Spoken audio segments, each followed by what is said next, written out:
السلام عليكم. تعالى اوريك تصنع ازاي الضمنه بطريقه بسيطه جدا من البوليستر. وهي يا جماعه تعالى معايا الشرح عشان تاخد خلفيه عملت ازاي.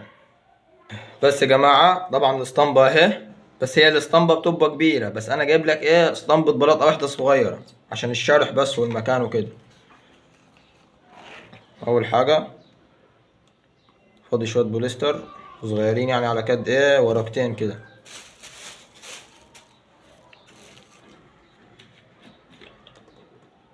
تاني حاجه بسيطه من الكوبالت.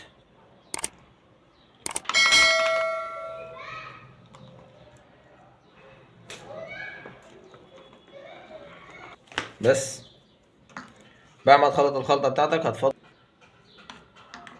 على قد ورقه.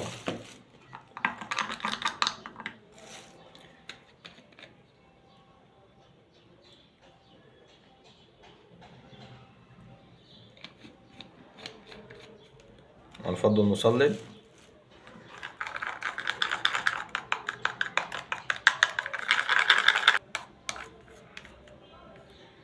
وهتفضي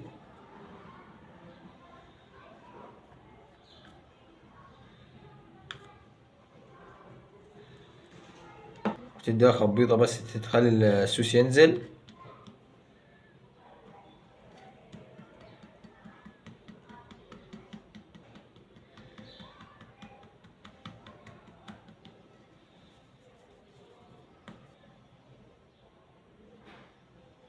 بس وهنسيبها في حركة ايه، هنسيبها في حركة 5 دقايق تنشف، بعد كده نطلعوها.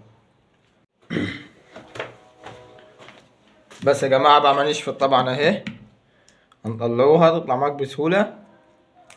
طبعا اهي الرايش ده على خفيف،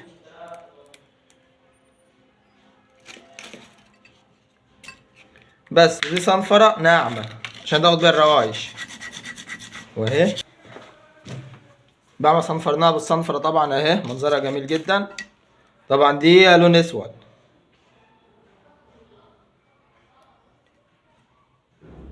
واهي